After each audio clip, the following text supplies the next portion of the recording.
Good morning, ladies, gentlemen. Welcome back to the Hearthstone Legendary Series Season 2, Week 2, Day 2 today. A lot of twos in there. I'm Cameron Camdoza Reed filling in for Frodan. And at the desk, as always, is TJ Asimo Cutie Sanders. How you doing today, TJ? Doing great, man. Looking forward to a day filled with Hearthstone Legendary Series action. All right, me too. Now, just to clarify a couple things, again, I am just filling in for Frodan today, and I am, in fact, not Vince Gilligan, as it turns out, nor am I related to Vince Gilligan, but ironically enough, I am a producer and a director here in Burbank. Yeah, you may have seen him on the side of a Pringles can. Yes. Also. That's where my fortune comes from. Now, today we're going to have a lot of exciting action, but again, if you haven't been watching so far in Season 2, TJ, let's go ahead and break down the difference between the format from Season 1 to now. Yeah, last season we had a Challenger Cup and a Legendary Series match day every single week. This season we're spreading it out a little bit more. We have a Challenger Cup, then the following week we have the Legendary Series match day. We take the top 6 players from that Challenger Cup, pair them with 2 invited players, and that makes up the 8 players that play for the 4 weeks of the Legendary Series. Now, we're also giving out Blizzard World Champion points for those Challenger Cups, so there's a little more on the line, and a $1,700 prize pool every single week. Now, that all leads up to the Season 2 LAN Finals, which happens on June 5th, 6th, and 7th. That's going to be the 4 players, the 4 winners of each week of the Legendary Series. Plus, all the players are going to be put in a big pool at the end, and they're all going to play for those last 12 spots to make up 16 players. With that new format for the season, we also have a new match format. It's going to be Conquest. Now, Conquest, of course, with the Blizzard World Championship points being given out, Blizzard has standardized the competitive Hearthstone scene. Conquest is best of 5. Each player brings 3 unique decks, and they have to win 1 game with each of their deck in order to win the match. So it puts a lot of variance in the matchups as opposed to last Hero Standing.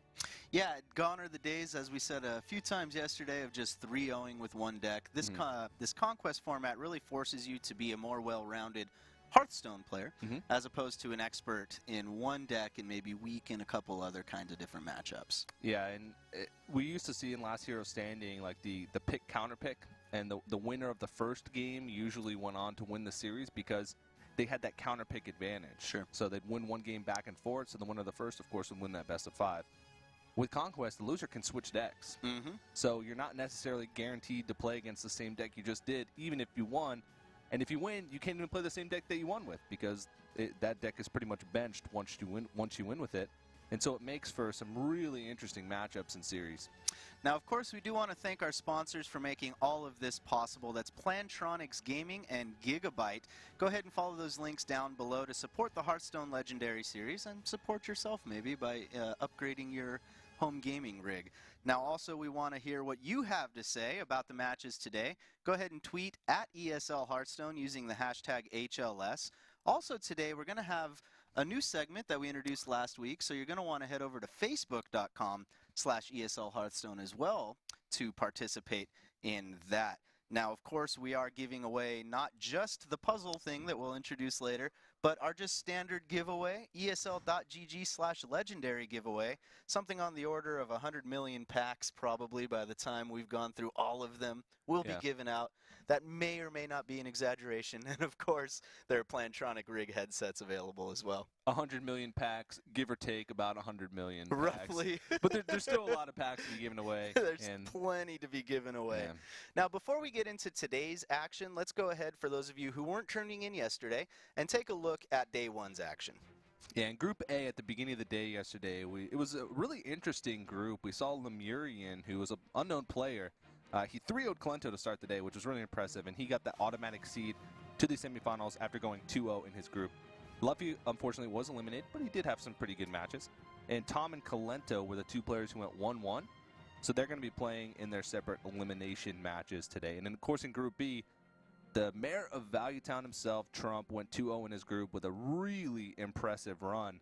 And he gets that automatically seed to the semifinals. And, of course, Lead Paint won't be joining us today.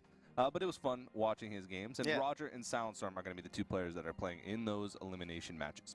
Yeah, now as we take a look at today's bracket, you will notice that the elimination matches between Roger, Tom, Soundstorm, and Kalento are cross-group.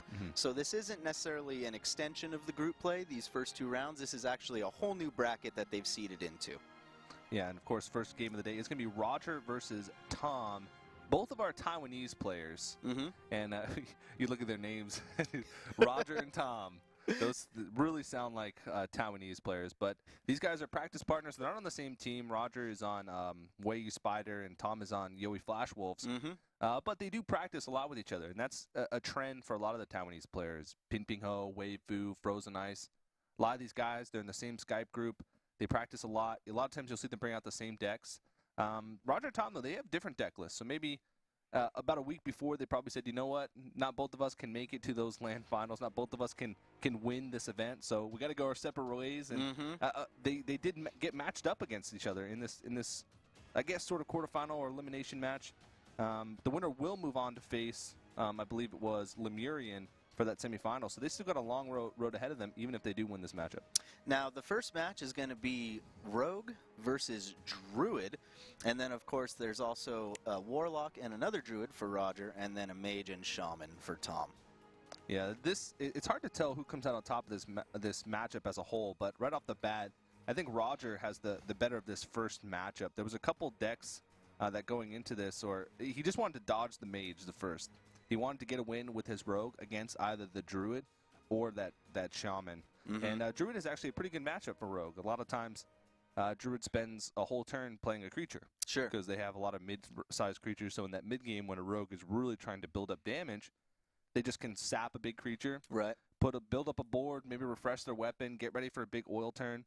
And a lot of times, some of those middle-sized creatures just get caught in a Blade Flurry. And so sometimes Rogues can just get out to a good head start, get a sap for a big tempo play, and then run away with the game. Yeah, I've also noticed in my Druid versus Rogue games when I'm playing Druid that sometimes in most matchups I'll feel really good getting a piloted Shredder out, maybe on turn 3 after a wild growth or just held my coin. And then the Rogue, uniquely of all classes, is like, okay, no problem. Backstab for the 2 damage, Dagger for the 1, and then SI to clean up whatever came out. And I'm like, okay, that was supposed to be my big strong play. Yeah, they can have a lot of big tempo plays early on, and they have a lot of clean ways to deal with early boards. And the one way Druid can win, of course, is the way that Rogues always lose, or most of the time lose, is just by pressure. Sure. Druids, that's one of the things that they can sometimes really excel at. They can put out early big creatures with Wild Growth, with Intervene. And if they can do that early enough, sometimes the Rogue spends the whole game playing catch-up, and then by the time they get back in the game, it's combo time, and they lose. All right, so the first couple turns, both players just going to pass. We do already see Wild Growth in the hand of Druid, which is always an early sign of success in any matchup for the Druid. Yeah, and other than that, his curve isn't that great. Having Harrison Jones, though, is a pretty big deal, because even if you just Harrison Jones a fresh Dagger, that means the Rogue has to spend 2 mana next turn daggering up if they want to make an oil play or a deadly poison play. That's right. Now, do you agree with just the Naked Keeper here? I do, because there's really not many things that you're going to silence against the Rogue. Sure. I mean, Violet Teacher, yeah, maybe an Azure Drake, but you really need a board against the Rogue. Right. And this plays right into Backstab SI. But if he didn't do that, he could have just coined out a Violet Teacher, and then he would have been in a lot of trouble. Yeah. All right, so there's a clean clear for Roger. And there it is, just like you talked about, Harrison on the fresh Dagger. Gonna get 2 cards for it. Yeah. That's about as much as you can ask for there. Usually if you get like an oiled dagger or a deadly poison dagger, you get 1 card. Right. But getting the 2 cards plus making it their next turn, which is only 4 mana, if he has a dagger up on 4 mana, that's pretty rough. Yeah, absolutely, it can be. And it's one of the mistakes I think I commonly make, too, is I'll hang on to Harrison waiting to... I got to get a big oil. Yeah, exactly. Try to get more cards that are wasted for him, but ultimately, they're not usually wasted for him anyway. All right, so Thorsan making his appearance. And the Innervate Wrath. All right, so now... I mean, the Rogue obviously can clean this up. Yeah. Question is, how is he going to do it? Yeah. You don't really want to leave that Emperor Thorsan on the board like that, but making inefficient turns as a Rogue early on in the match, you can't really afford to do that. Can he afford to just let Thorsan get 2 turns of his ability too, though? Especially against Druid? With 5 cards, I don't think he's really too worried about it. Okay. He's probably sad about seeing that Ancient of Lore. But Oh, yeah. it's still, I think he made the better play. The other play in that scenario would have been to just dagger up Deadly Poison to kill the Thaurissan. Mm-hmm. But then he would have had an empty board with just a Deadly Poison equipped. Right. And now he's in a little bit better of a spot because he can Blade Flurry this board down. No, I don't think, yeah. he's going to hold. I don't know if this guy's. I don't really necessarily agree with that play. Yeah. Well, he does have Sprint in hand. He's got both Blade Flurries for the crazy late game damage play that he's hoping for. Yeah, he wants that bigger board, but at the same time, he could have completely cleared. Mm-hmm. And usually this 9 mana is a really big power play for Druids. They can play Cenarius, or they can play one of their 7 drops, plus add in an extra hero power or a Wrath. Mm-hmm. So it's... Wow. It's a little bit risky of a play, and he just wanted the bigger board. But now he's in a lot of trouble because he doesn't have a sap or really any way to deal with that Rag at the moment. Right. And Rag is a great card against Rogue because, I mean, it's you sap it, but it has immediate effect when you place it on the board. So right. You can play it the next turn, and you're still going to get 8 damage. I think he may have to sprint here. The other option would be to throw down the Violet Teacher, I guess, clear the... Yeah. The Violet Teacher makes it so that he can ignore Rag and have a 1/1 token on the board that he's either forced to hero power or have the Rag have a chance to hit the 1/1 token. And this puts pressure on, but it makes it so his next turn he pretty much has to sprint, and he won't really have a follow-up play. Right. For 1 mana, maybe, I don't know, backstab, or if he gets a prep, he can, like, I was going to say, yeah, you could always top deck preparation. Yikes. Oh, boy. So, what's Ragnaros going to hit? If he hits this Violet Teacher, that could just be the game. Yep. And there it is. Yeah. Whew. Although, oh, wow. Picks up the other sprint. Yeah. So he's going to have to draw, okay, I was going to say, there's the Tinkers. He's got the Blade Flurry. Just really rough. It's still rough, yeah, because this is, oof. If he had, let's see, if he had Savage Roar, would this game be over with Ragnaros' hit? Yeah, I think it'd be over even without Ragnaros on the board. Yeah, it would. He would have enough, just about enough damage, I think, even without the Rag on the board. Maybe it'd be just shy, but either way, the Rogue would be in an impossible situation. Yeah, and the scenarios makes it tough because in order to get a good Blade Flurry off, you have to attack into one of the Treants, or just Blade Flurry with nothing on. And even if he, like, Tinkered and Deadly Poison and Blade Flurry, it would still be too tough of a situation to come back from. Yeah. Well, so he has to Blade Flurry, but even that... He's still dead. Still dead. Yeah, there it is. 3-2 popping out, sealing the deal. He needed a Doomsayer from the Piloted Shredder, I guess. And even then, there was still a likelihood they would have died because the Force Nature was in hand. He didn't need that much more damage. So, first game, even though I actually like that matchup for Rogue, it went to the Druid. Yeah. And so Tom taking a 1-0 lead over Roger. And now, if you're Roger, do you stick with the Rogue, given that it's either going to be a Mage or a Shaman that you're up against next? Yeah, I would still stick with the Rogue. Shaman's a good matchup. Mage, not necessarily. Actually, was Tom the player with the Freeze Mage? I'm nearly positive he was. Okay, well, either way, both mages aren't that great of a matchup. We've seen what Rogue can do against Freeze Mage. You have to put on a... Lemurian did it yesterday fantastically. He played almost the matchup nearly perfectly. That was one of the most impressive matches I think I've seen of Hearthstone in a long time. For sure. Playing around Ice Barrier for how many turns? At least 4 or 5 turns. It was really impressive stuff, actually, from Lemurian. Yeah, you have to make sure that you pop the block early, or you threaten to pop the block early. Because you can't give the mage turns to be able to play second ice block and deal damage. Right. So he put on a lot of pressure early. You use your oil, your deadly poison to do damage because you're not really going to kill creatures with it because there's not really any creatures that you need to kill. Sure. And let's see. Nope, it is going to be Shaman. So this is a lot better of a matchup for Rogue. Right. A lot of times one Blade Flurry can completely win the game. Yeah.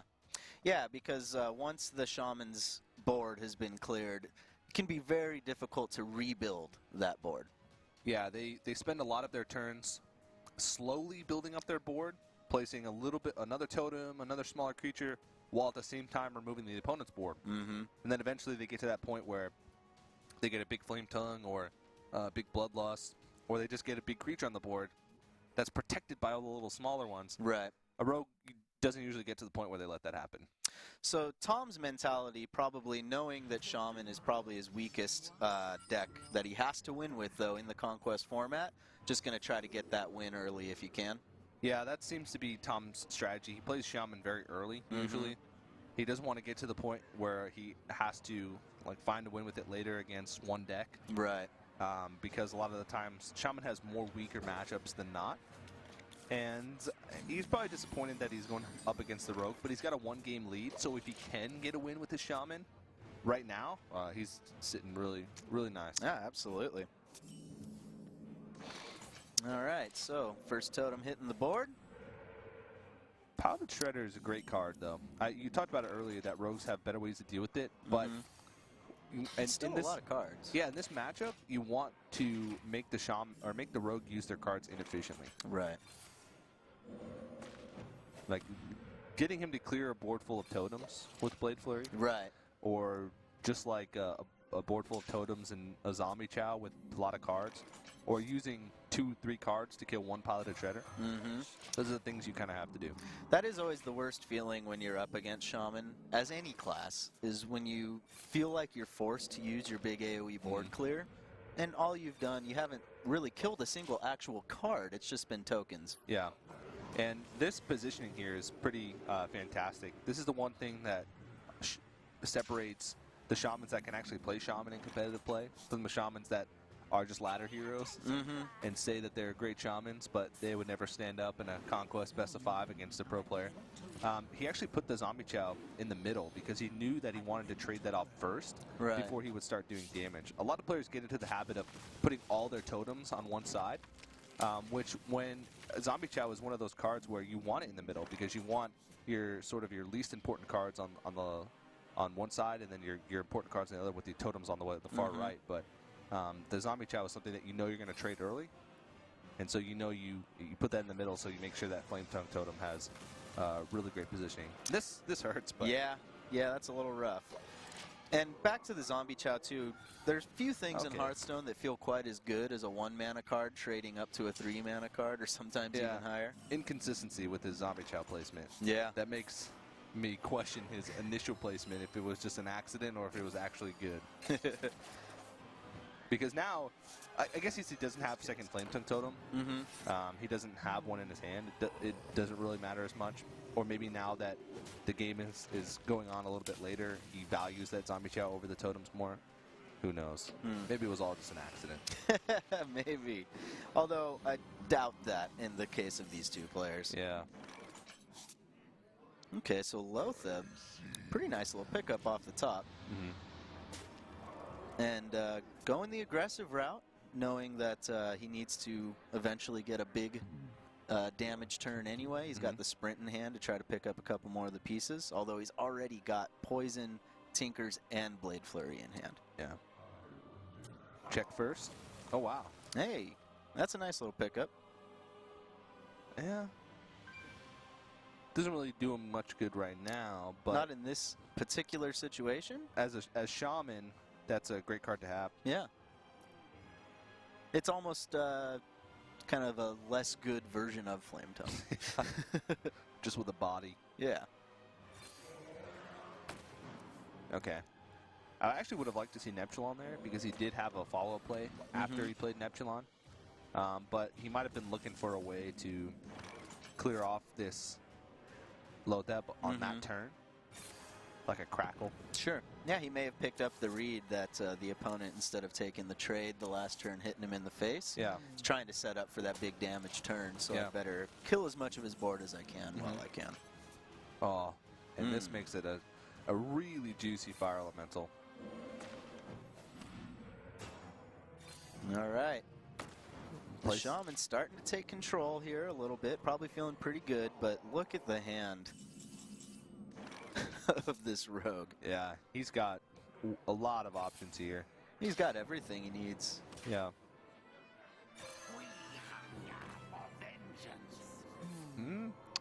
This Blade Flare, okay, double deadly poison. I see. Yeah.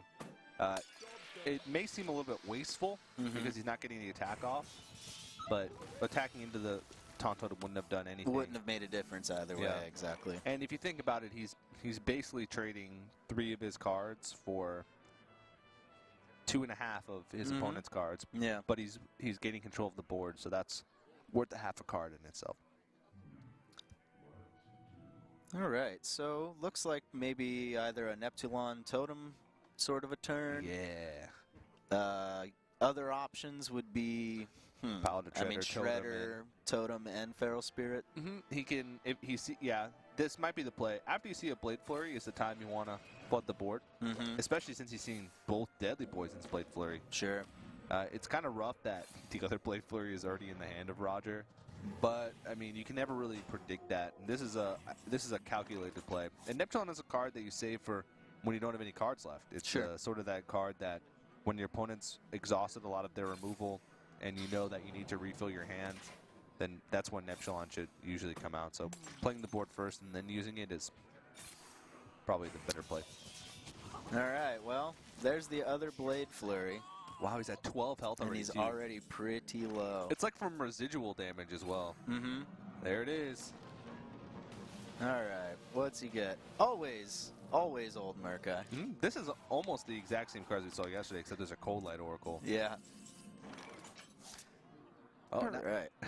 So you can Violet Teacher prep sprint. Oh, jeez. All right. And you can even sap on top of that. Neptulon is not the greatest sap target, but Neptulon is hard to play again because you have to make sure that you have enough room in your hand. I was just going to say. You're overloaded the next turn. It might be easy to say, oh, you don't want to give Neptulon another opportunity to do that. You don't want to give him more Murlocs. Yeah. Who cares? They're Murlocs. But, yeah, it's definitely one of those cards that doesn't always feel that good dropping 2 times in a row, especially when you're looking at a hand that full. Yeah. I think here you might have to Azure Drake and go for a Crackle on this Violet Teacher. You can't leave that alive. Another option would be to just Rock Biter down with the Mad Scientist. And then he could play a bunch of Murlocs. And that's a little bit more consistent of an option. Yeah. There is a chance that he could have rolled a 4 with that Crackle. And I think he wants to try and reduce as much damage as possible on the board. Right. And put as much bodies for himself on the board as possible. Yeah, definitely being down at 12 health. Even though you've seen both Blade Flurries, that's not the only way that Rogue can actually deal damage to your face. Yeah, and I think that is game with the Eviscerate in hand. It is. All right. So Roger going to even up the series, going to 1-1. Yeah, and I mean, that's just sort of how that matchup goes. Roger was fortunate enough to have both Blade Flurries. But the Blade Flurry is just such a key card in that matchup because Shamans just don't build up their board very quickly. Right. And you can, if you Blade Flurry down, just residual damage from Blade Flurry and a couple of face hits early on. He put him at 12 health. Right. And cleared his board. So, pretty good stuff. All right. Very good stuff. And this is already sort of developing into a bit of the match I thought it might be. These players, practice partners, really evenly matched. Wouldn't be surprised if this one winds up going all 5 games. Yeah, I wouldn't be surprised either. And both these players have a lot of competitive experience as well. They've been playing for a long time. Both these guys have played on big stages. So it's really cool to see. And both these guys made it through the Open. They made it through that Challenger Cup. Right. And these guys are in Taiwan. So they play tournaments all week at crazy hours. Yeah. Like right now, I don't know. I don't even know what time it is, but they said that they stay up sometimes for 24 hours. Ooh. Or play in a tournament, a North American tournament for like 12 hours, sleep for an hour, wake up, drink a lot of coffee, play in another tournament for 12 hours. Passion confirmed, ladies and gentlemen, for the Taiwanese Hearthstone players. That's for sure. Now, as we get into Game 3, looks like it's going to be Druid and Tom sticking to that Shaman. Trying to get a win with it. Yeah, I mean, you have to. It's a pretty good route to go here. Now, Roger still needs wins with Warlock and the Druid. Now, I believe that's the traditional hand lock. Like the full traditional hand lock. Right. And he really doesn't want to go up against Freeze Mage with his full traditional hand lock, because Freeze Mage will just... A lot of times Freeze Mage can just win before even turn 10, because the Warlock's doing damage to himself. Right. And they play a lot of big threats, and not a lot of their damage comes from their hand. It comes from their board. And that's where Freeze Mage shines, is against the classes that do a lot of damage from their board. So right. This is probably the matchup that he wanted with Shaman. Or no, he actually wanted to get the Warlock with Shaman, but either way, Druid or Warlock, Shaman is his best option right now. All right. So now versus the Druid, how do you mulligan away here? Do you keep the piloted Shredder? Yeah, you need to keep creatures here, but Earthshock is almost an automatic keep. And yeah, I think, absolutely. Oh, sorry, no, I was thinking he was against the hand lock. No, okay. Creatures all the way. Yeah. Yeah, because your spells are really inefficient against Druid. I see, yeah. Because a lot of times, unless... Hex is probably a keep, just because if he innervates out something big early on. Sure. Or even, you might even Hex something like a Piloted Shredder early on just to gain tempo advantage, or hold on to your board, because Druids don't deal with the board well. Unlike Rogues, who have Blade Flurries for days. Right, right. Druids don't really have, outside of Swipe, a way to AoE clear. And a lot of times if a Druid builds up a board full of totems, things with 2 health, that go right outside of Swipe. Really resilient to Swipe. All right, so we're going to see the old Innervate Sludge Belcher on turn 3. Saying, come right at me, bro. Oh. Do you burn the Hex on the Sludge Belcher here? He's thinking about it, but I think Piloted Shredder is almost as good. Just because he's not really going to be able to build up a board after the Hex. He would just Hex and then kill the Hex. Right. He would negate the Innervate, which is actually a pretty big deal. Yeah. And he has to sort of make the read play. Because if he has a turn 4 play, I think Piloted Shredder would be better. Because whatever comes out of the Piloted Shredder can deal with the 4-drop at least a little bit. But this is one of the reasons why Hex is so strong, because he basically just negated the Innervate. Yeah, and I think I like this play too, because Piloted Shredders just get eaten alive by Sludge Belchers. If Piloted Shredder's your only answer to the Sludge Belcher, that never feels particularly good. And as we can see, he's got to feel pretty nice seeing nothing but a Hero Power pass. All warm and fuzzy. And Defender of Argus is fantastic in this matchup, because it puts cards out of reach of some of the AoE or the spells. And like next turn, he could, well, no, it'd be a little bit outside. I was thinking Defender of Argus Rockbiter. But Flame Tongue's a nice pickup. That is fantastic. Making for a really clean trade here. We'll see what comes out of the Shredder. Oh, man, that is the worst feeling in the world. That and Millhouse Mana Storm, when you see that come out of your opponent's Piloted Shredder. I am a little disappointed in Tom for not emoting greetings at that point when that popped out. He gave a small smirk. Yeah. That's his version of a greetings. And now he's forced to use a swipe just to take off. Just a single minion. Oh, man. Rough. Yeah. And now he can just start pushing the damage. I mean, this is just, he's in a great spot here. And he wants to make sure that he doesn't go too ham. Like, he doesn't want to Defender of Argus when there's really not a point to Defender of Argus. Yeah, you've already got 3 taunts now that you rolled that totem. Yeah, if he wants to push damage, you might as well try and push as much damage as you can, which Flametongue Totem would be the option. Now we have to see the defensive force of nature. Never feels particularly good, especially if you're the kind of druid who's only running 1 force of nature and double Savage Roar. Now, I don't know if we've been able to confirm whether he's only got a single force of nature or not. Yeah, not quite yet. Maybe we'll have a game where we get through his whole druid deck, but games where you get through a whole druid deck are maybe not the most interesting. that can absolutely be true. So how does the Shaman put on the most pressure here?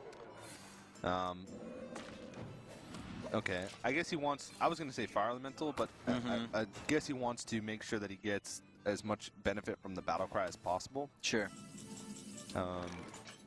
But Neptulon, of course, like I mentioned earlier, you want to wait till your hand is sort of empty. Right, right. Before playing it, because there's really not a point. Because if you played Neptulon there, that would have been all he did. and it would have made it so that he would be given a BGH target. It's sort of the same with Fire Elemental as well. He wants to make sure that he doesn't give him a BGH target when he doesn't need to. Now, hold on a second. So there's 5, 6, 7 plus 3. Oh, looks like he's just a little short. That Lotheb came right in time to prevent Rockbiter from being lethal. Yeah, but I mean, it really... But at the end of the day, will it save him in this match? Probably not. Yeah, I think Fire Elemental positioning here is going to be big. He doesn't want to put it next to the Flame Tongue Totem. Even though it might feel like you want to. Puts it into BGH range. Exactly. And that's one of the ways that the Druid is going to get back in the game, is if he gets that sort of free trade. Sure. And that's just not something that you can afford to do. And now well, this one's over. Yeah, he can't come back. Nope, you can't clear that board. And that is lethal damage, just staring you in the face. Yeah. All right, and he picks up the win with the Shaman. Wow. Up 2-1. Shaman is OP. Shaman's so OP. Shaman is the class whenever I play against it that either feels helpless against me or I feel helpless against it. Yeah. I don't ever have very just, oh, that was a pretty good competitive game versus that Shaman. Great slugfest. Yeah. It's either, poor Shaman, look at you, or like, oh my gosh, Crackle. Oh my god, Lightning Bolt? Yeah. Hex, are you kidding me right now? What am I supposed to do here? Yeah. That's been my experience. He picks up the win with it, so that's good. Yeah. He can cross that one off his list. And now the only deck that he has to win with now is his Freeze Mage. Is his Mage, right. And he's got 2 chances to do that. Mm-hmm. And both decks are actually pretty good for him to be able to do that. Okay. Druid could be a little hard. Druid is one of the classes that has ways to deal with it because they have the ability to armor up. They also have some heals in the form of Ancient of Lores. Yeah, but do you ever feel very good using an Ancient of Lore for the 5 health? A lot of times you have to in this matchup. And we saw in the last season of Legendary Series, nobody knew how to play against Freeze Mage. And we saw players constantly using Ancient of Lore right on turn to draw cards, both of them. And later in the game, sometimes that's all you need to just get yourself out of range of their damage, especially if you can get a couple points of armor. Sure. Being at 22, 23 health after an Alexstrasza effective health is actually a really big deal. And they also have burst potential with Force of Nature Savage Roar. Right. Most of their damage is from their board, but they also have that burst potential from their hand, which can get an unexpected Ice Block pop. Sure. Which can force the Mage into a defensive position, which usually means they'll lose the game. Okay. So you think the Druid would be the clear choice going up against the Mage as opposed to the Warlock? Yeah, I think Druid first. Warlock still has potential to just get a big board early on if the Mage doesn't draw into Doomsayers or Frost Novas. But that matchup is just so hard. They also have the heals, but a lot of times you don't even need the Alexstrasza to win that game. That is a big skill matchup, though, because playing that Warlock, you have to have a lot of experience playing against Freeze Mage to know what to do in a lot of situations. And I think that's a really interesting matchup to watch, is traditional Handlock versus Freeze Mage. But a lot of time it does go the way of the Mage. Yeah, because even once you build out that gigantic board as the Handlock, if you don't, and you get Frost Nova Doomsayered, for instance, and you don't happen to have any answer to kill that Doomsayer, and every single one of those big threats just gets wiped out just like that, that's the worst feeling. Yeah, it's very true.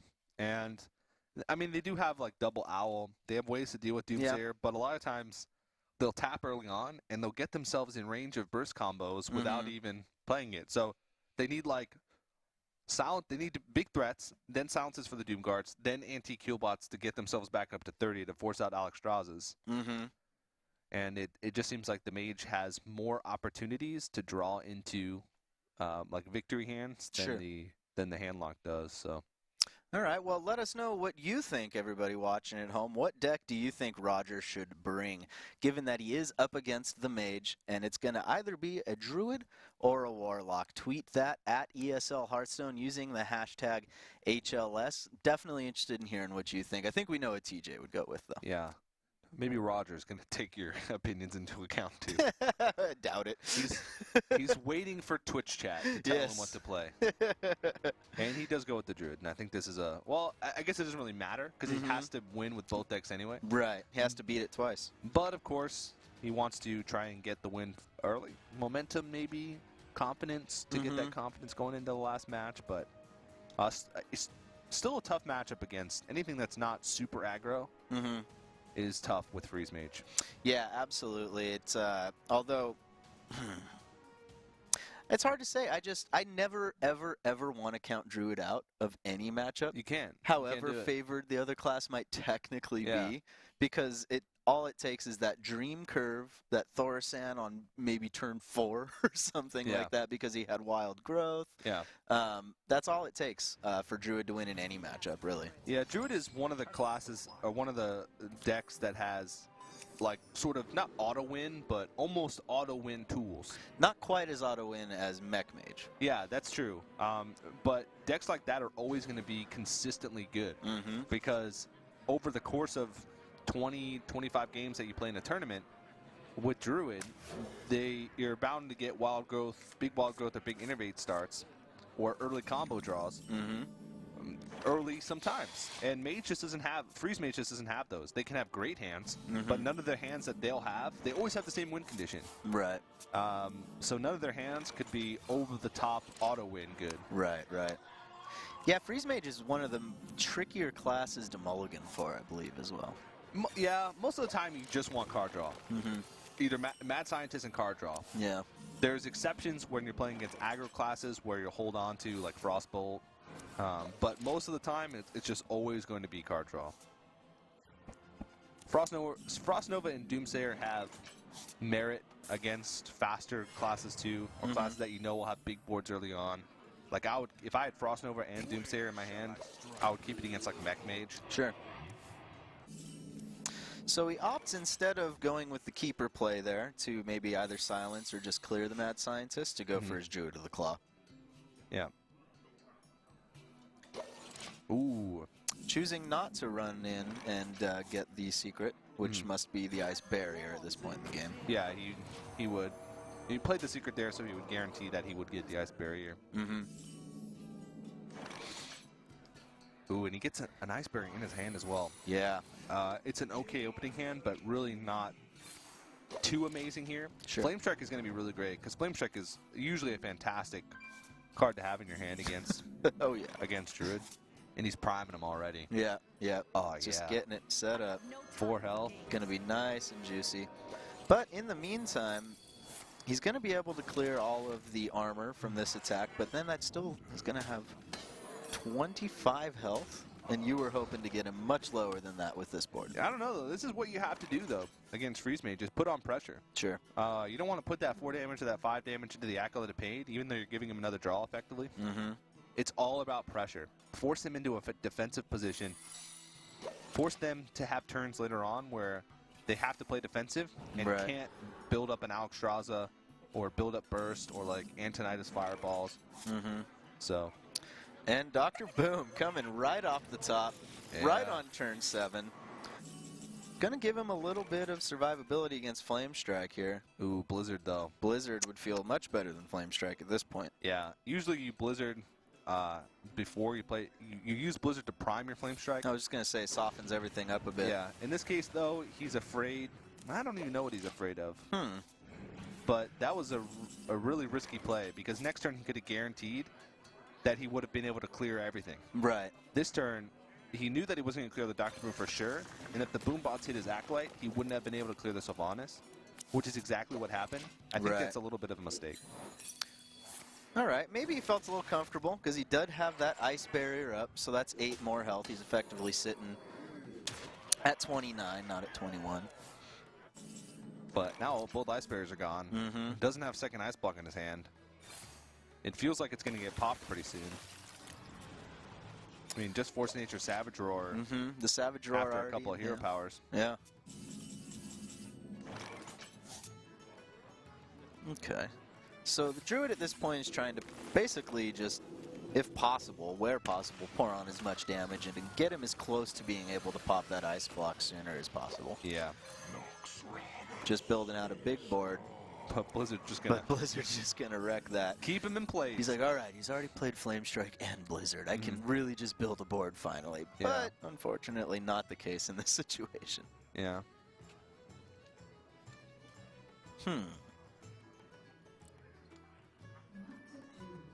I don't think he's really going to have a safe turn to play Emperor. No, it doesn't look like that. And this mage is going to be able to keep clearing this board over and over again. Mm-hmm. All right, he's going to use the Frostbolt in order to get a more clean clear for this Blizzard. Yeah. Very nice. Leaving the Ancient Allure just a ping away from being cleared. Trying to dig into that combo. Dig into that combo. Cycle, cycle. See what you can pull. Double Savage Roar. Double Savage Roar. So, you would need an Innervate if the double Savage Roar or Emperor Thaurissan getting his ability off. Yeah. Now, at this point, you want to make sure that you're leaving in hero power as much as possible with the Druid. Oh, wow. Alexstrasza.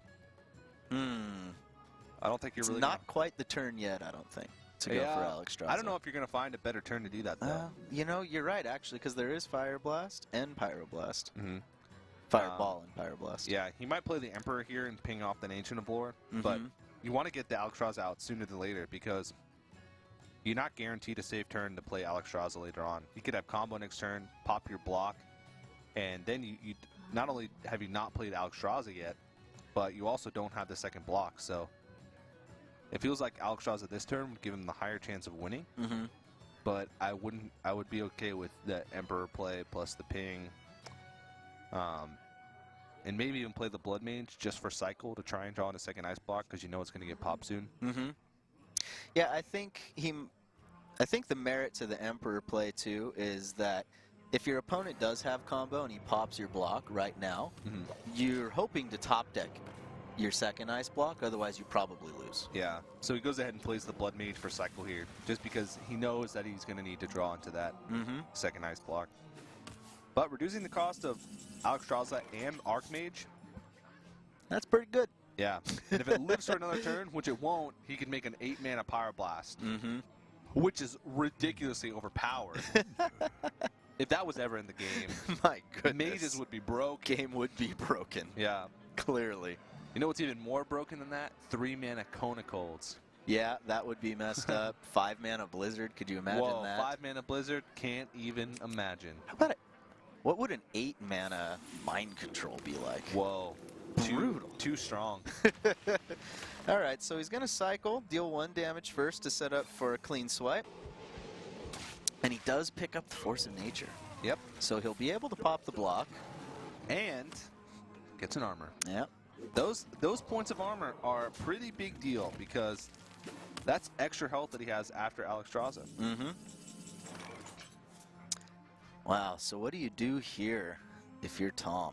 He has the Mad Scientist, but Roger, I feel like Roger has a lot of experience playing against this matchup because he's held on to that Keeper for a long time. He's had a lot of opportunities to use it. Right. He's holding on to it for Doomsayer or Mad Scientist when he can get the killing blow. Yeah, this is a tough one to say. I think you have to Alexstrasza Mad Scientist here. You're never going to get another opportunity. That's true. The Mad Scientist came really in good time. Especially, he may not know it, but we know that there's combo sitting in Roger's hand already, and it's almost guaranteed to be the play next turn. Yeah. So, Now, he could, like, make an Archmage Antonidas play and, like, Fireball. But, because, like, if he combos next turn to pop the block, he can just have a lot of spells next turn to chain fireballs and put on a lot of pressure. But Alexstrasza, I think it's so hard to find time later on. You need to play it as early as possible. Yeah. He actually pings, so he's going to ping off the armor. Oh, wow. Bold moves. Yeah, definitely. Yep. So maybe, though, he does see that next turn he can always kill his own Mad Scientist and potentially kill some other stuff with an Explosive Sheep to guarantee he gets the next block. When you're killing your own Mad Scientist, you've pretty much lost. Yeah, I mean, you're right. Unless you know you're going to kill them the next turn. He can clear Alexstrasza here, too, now that he pops the block. Yeah. Yeah.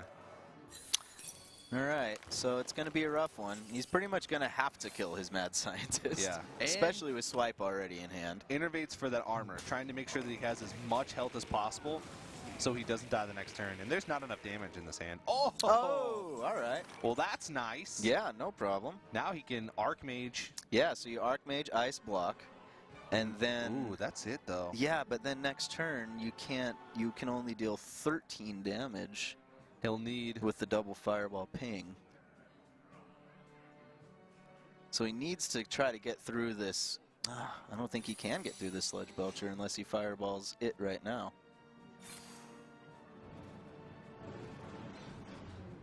Okay. I think he realizes that he might have lost. We'll see. Well, he's desperately trying to find something. He's saying, well hold on a second. Maybe if he doesn't hero power. Yeah, I was going to say, if he doesn't hero power, Pyroblast wins. Of course, 10 health against a freeze mage. Everybody knows better than that. Yeah. All right, well, Pyroblast costing 9 mana. One more turn from Thaurissan, and this would have been a win. Mm-hmm. And at this point, even fishing with the Acolyte, does he have any outs? Both blocks are gone. Both barriers are gone. No, he doesn't. I'm a little bit surprised to see him not concede here. Yeah, maybe trying to get a little more information, but Frostbolt doesn't do it. All right, there it is. And as predicted, the practice partners, both Taiwanese players go into Game 5, where it's going to be Warlock. Yeah, I'm not really surprised here. The Warlock versus Freeze Mage, I talked about that a little bit earlier. Really fun matchup to watch because there's a lot of thought that has to be put into both sides. Warlock needs a lot of great cards, and they need to play them at the perfect time because you don't really have wiggle room. Right. Every point of health matters. So instead of just auto-tapping every turn, once you get to 6, 7, 8, you can't just tap and hope for the best. Right. It's you really have to play it smart because a lot of times you can't get to that point where you also make sure that you hold on to your board long enough and hold on to your health total long enough and are able to kill him. Because they don't do any damage from their hand, basically. They might have Dark Bombs or Hellfire, but their burst potential is not that great. And I don't think Roger was running the Leroy or the Arcane Golem. I think his was very... Was that Roger that had Leroy snuck in there? Lemurian had Leroy. It was Lemurian that did? Okay. I can't remember if Roger was the player who had the... No, it was... I don't know. Maybe Roger was the Warlock player who had the Arcane Golem. Questions and mysteries abound here at the Hearthstone Legendary Series. Yeah. Well, we'll probably wind up finding out as No, Luffy was the Warlock that had the combo, the full combo. Yeah, and then there was the player that had Leroy that made us think, oh, maybe this is a combo too. And Leroy's the activator, but he had Faceless and Leroy in Lemurian's deck, and he actually won a game where he Leroyed and Defender Vargas' own Leroy for lethal. So I remember that. But this is very traditional handlock, I do think. Yeah, it definitely appears to be such. And Roger's the player that was really good at drawing with handlock, right? He's got the Mountain Giant and the Twilight Drake again already. Yeah. 3 handlock games I think we saw from him yesterday, and in all 3 games he had at least 2 of either Twilight Drake or Mountain Giant in his opening hand. Now he's got them both again. And he has Anti-Keelbot, which is a great card for this matchup.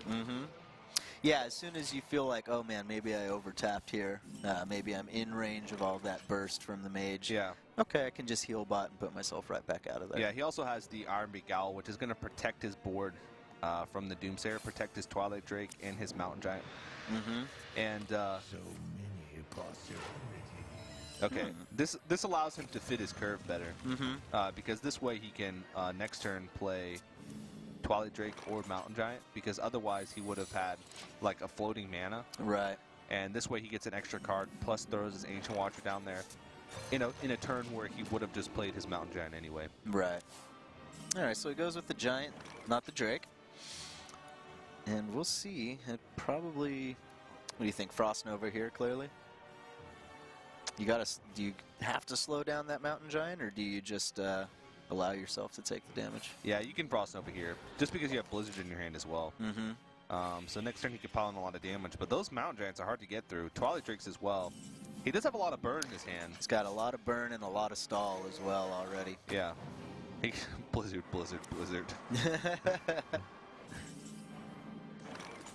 And he can just bank on that explosive sheep. Yeah.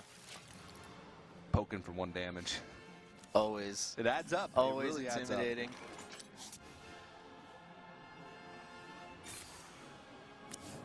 Ooh. Emperor Thorsan. Yeah. Now, normally I'd say this is good positioning to put the Ancient Watcher in the middle, because usually you want to like protect your low health big threat by taunting up the Ancient Watcher plus something else. But against Freeze Mage, there's really not going to be anything on the board that's going to threaten those. So I would put the big threats together just because the only thing that matters in Freeze Mage is having good health totals on both of your big threats. So now it's a tough decision because he doesn't want that Ancient Watcher taunted because there's really not going to be much damage that he's going to have to block. So which one does he want to keep more healthy here is the question. Yeah, and you also figure you're probably not going to be Shadow Flaming in this matchup.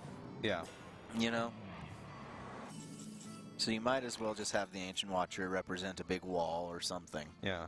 As opposed to just using it as Shadow Flame bait. The burn here. More blizzards coming down. Just endless stall, and then he's got Frostbolt, Ice Lance, and both Fireballs. He's got all the damage he's going to need. And he hasn't been touched, but his cushiony Blizzard wall or his cushiony Blizzard stall is oh! Wow, that is really rough. And here's going to be a full board clear with that. Off the top. Really nice. That came just in time. And that's a huge amount of threats that he just eliminated. Now Ragnaros, though, still is really strong when it's frozen. Right. It's still going to do the exact same thing. Who cares if Ragnaros is frozen? You think it'd be... He's a giant dude that throws fireballs. Correct me if I'm wrong here, too. His damage doesn't pop Ice Barrier either. No, it doesn't. Because the mage wasn't attacked. No. Yeah, but I just don't get it. You think like him being frozen would like extinguish him? No, he just melts the ice. He's made of fire. But everybody melts the ice after a turn. Oh well, one of those things. It's another one of those. Why does sprint work the way it does? Questions. One of those things that keeps me up at night. All right, so we're gonna see some more mountain giants coming down now. Okay, so the fireball is 6. Frost. Well, with Thalnos 2, that's gonna be 4, 5, 11. So, and then Healbot's right on time to get himself out of range. Yeah, luckily, because that's a lot of damage staring at him. Yeah. And he can push here, but it's really risky because he needs to draw into other burn. Basically, all he has in his hand is that burn. I mean, he plays a Mad Scientist here. What's a Mad Scientist going to do? Right. He like needs second Ice Lance next turn, or he's going to be in a lot of trouble. Or like a freeze, but he knows that the Warlock's almost been through half his deck. If he plays a Doomsayer, it's almost guaranteed to get owled. Right. Yeah. This is definitely looking like a bit of a tougher situation this time around for Tom than in the last game.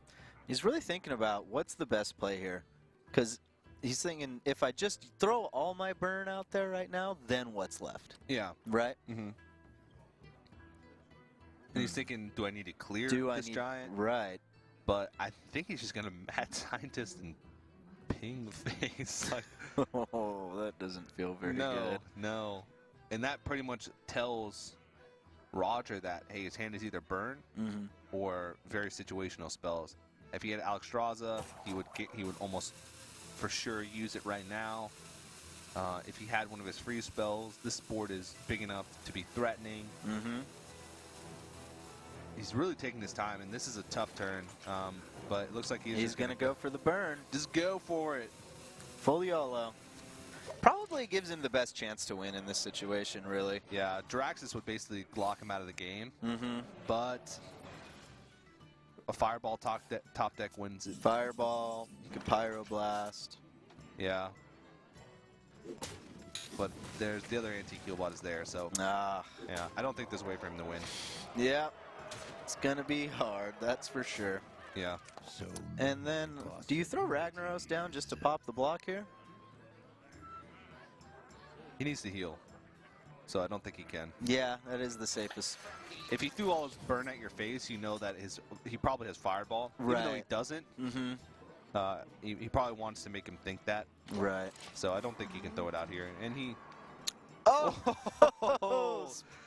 See, if he played the Ragnar to pop the block, he would have lost. He would have just lost the game. Yeah, but a little bit too late. I think at this point you're all in. Yeah. You might as well just go for it. Mm-hmm. Hope you top deck a Fireball next turn. Yeah. Top decking and wrecking. He might want to. There's really no way to play it safe because the safest play here is Mad Scientist Doomsayer, which basically guarantees that just loses you the game. Yeah, it guarantees that you get your second Ice Block or something. Right. You just got to Pyro Blast here. Yeah. What are you going to do? I mean, next turn he could get Arcane Intellect and draw into second Frostbolt and Ice Lance. Right. Which would also win him the game. He could even get Loot Hoarder, ping his own Loot Hoarder, and draw into more. Draw into Fireball. Yeah, draw into Fireball. Or wait, was it both? It's both Fireballs are gone. I think only one. I think both. Really? We'll check later. Okay. Well, What did he use the other Fireball on? Face. Earlier on? Uh-huh. And Okay. then there was the first heal bot that came up. That was how he got him to 15 before he played the heal bot to go back to 23. Okay. That was when I was on my tangent about the stupid Ragnaros being frozen. So Right, right. I was stomping around the studio in a fit of rage. Didn't get to see the Fireball. Clearly they need to think about their lore just as much as they think about their balance. Exactly. And incorporate their balance into their lore over at Blizzard. Just kidding. We love you guys. And well, he pops the block, but... Oh, and using the owl just to guarantee that the second block has to come off the top of the deck. All right. Too little, too late. Does he ping himself in the face for the honorable Sudoku? No, just concedes. Okay. Yeah, and so Tom, that was an elimination match. So Tom Yes, it out. was. He did not get what he needed with that freeze mage. Had two chances, and Roger did a fantastic job of coming back to that one. He's going to move on to the semifinals to face Lemurian, and that should be an interesting matchup because Lemurian, haven't seen much of him, and he was the player that probably had the most impressive performance yesterday, the quickest wins. Yeah, 3-0 and 3-1. Yeah, so Roger's got his work cut out for him again. Now, last week we saw, or in the Legendary Series week number 1, we saw that the two players that got automatically qualified for the semifinals lost. Right. Maybe because they weren't warmed up, they weren't used to their decks yet. So it seems like even though you get automatically seeded, you have to play less games. They need to make sure that they come into the series warm, or else they're not going to do. Last week they lost, so we'll see how Lemurian prepared for it. But that's going to be a good matchup later on today. All right, well, Lemurian's going to have to bring some pretty high-level stuff. And speaking of high-level stuff, we have a new segment that we've added to the Hearthstone Legendary Series that's coming right at you again, called the Pro Perspective, in which our good friend Freshka has provided us with a situation that, on the surface here, may look a little more simple than it actually is. However, the contest here is if you go to facebook.com/ESL Hearthstone and submit your answer to what you would do in this situation if you were Fresca and get it right, you'll be entered into a raffle to win 5 packs. Yeah, 5 Packarinos. Packarinos. For basically just playing one turn of Hearthstone. Yeah. That's better than any daily quest you'll That's ever exactly right. So again, take a look at this situation. We'll leave it on the screen just a little bit longer. And of course, we will post this screenshot on our Facebook page as well, so you can take an even deeper look at it.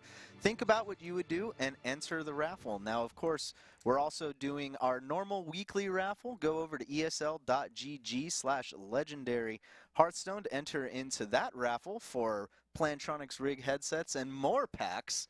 I mean, we're just giving away packs here. It's crazy. There's no excuse for you if you're watching at home not to have every card in the game.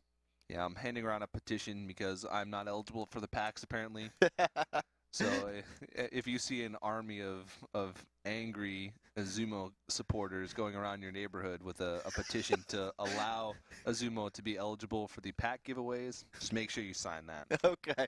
Well, allowing you all to be eligible for the giveaways are our generous sponsors, Plantronics and Gigabyte. Thank you very much for your continued support of the Hearthstone Legendary Series. Now, our next match is going to be Silent Storm versus Kalento. I want to hear what all of you have to say at home. Go ahead and tweet us your predictions using the hashtag HLS, and that is at ESL Hearthstone. But don't go anywhere. We're coming back with what wind up could be the best match of the day.